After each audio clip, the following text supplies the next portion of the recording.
अनेकदा काय होतं की ज्यावेळी आपण दूध काढायला बसतो, म्हशीपुरता जे पशुखाद्य आपण टाकलेलं आहे, काही काही म्हशींना दूध काढायच्या आधी पशुखाद्य खायची सवय असते, काही म्हशींना दूध काढून झाल्यानंतर पशुखाद्य खायची सवय असते.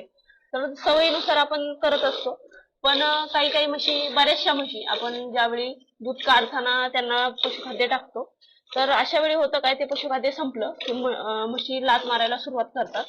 आणि लाथ मारायला सुरुवात केली की आपल्यालाही दूध काढता येत नाही, हातालाही लागू शकतं.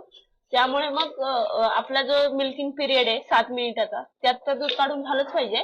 पण त्याचे पेक्षा महत्वाची गोष्ट म्हणजे की म्हैस जे पशुखाद्य तिचं संपणार आहे त्याच्या आधीच आपल्याला ते दूध काढून फायनल करायचंय, जेणेकरून पूर्णपणे दूधही निघेल आणि म्हैसही लाथा मारणार नाही.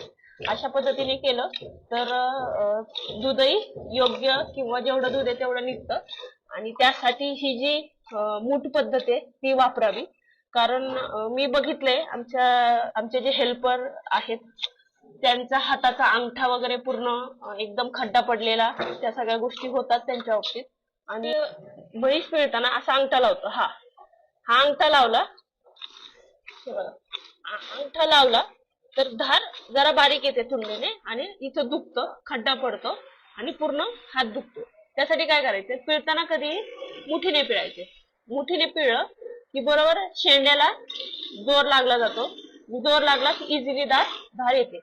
दुसरी महत्वाची गोष्ट, आता मी ही दोन सड पिळत होते, आता मला सड बदलायचंय. फॉर एक्झाम्पल मला आता हे सड घ्यायचंय, तर हे सड घेताना सावकाश धरायचं आणि सर फोडताना एकदम सावकाश फोडलं की म्हैस पाय उचलीत नाही आणि मग आपले बादली सांडत नाही.